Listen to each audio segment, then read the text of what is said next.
Tirumala laddu very important. కానీ అన్ని మతాల్లో మనకి ఏంటంటే చర్చ్, దర్గా ఉన్నాయి. అక్కడ అన్ని చోట్ల కూడా ఏంటంటే ప్రసాదాలు ఇవన్నీ చేసుకుంటారు. ఇప్పుడు వాళ్ళ ఆరోపణ ఏంటంటే దాంట్లో యానిమల్ ఫ్యాట్ అనేది మిక్స్ అయి ఉంది అని చెప్పారు. సరే, కొందరేమో చెక్ చేసాం ఉందంటున్నారు. సరే, ఉందనుకుంటే మరి అక్కడ ఉన్న బోర్డు వాళ్ళు ఏం చేశారు, అక్కడ ఉన్న ఒఫీషియల్స్ ఏం చేశారు?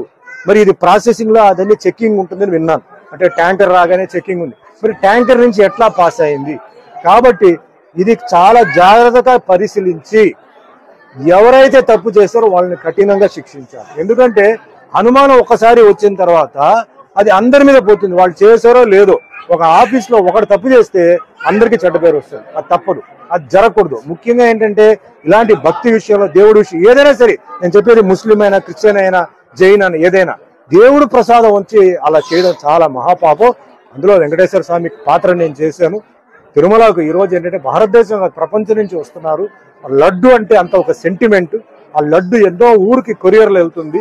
ఆ లడ్డు అంటే అది అంటే తింటేనే ఏదో ఆరోగ్యం బాగాలేకపోతే మాకు ఆ లడ్డు తినేసిన తర్వాత మాకు బాగుంది అంటే అంత సెంటిమెంట్ ఉన్న ఒక లడ్డుని అలా చేసే వాళ్ళని వదలకు.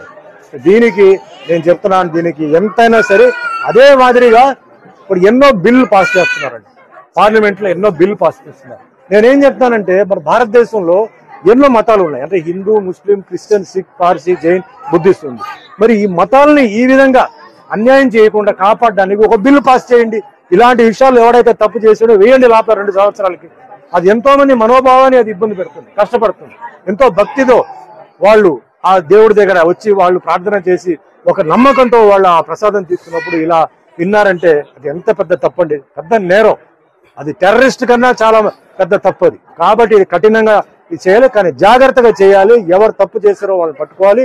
దీంతో పాటు ఎవరు దాంట్లో కూడా ఉన్నారో వాళ్ళని కూడా వదలకుండా ఎందుకంటే ఒక టీటీడీ బోర్డు ఉంది, ఆఫీషియల్స్ ఉన్నారు, చెకింగ్ ఇన్స్పెక్టర్ ఉన్నారు. ఇంత ఉన్నప్పుడు ఎలా జరిగింది?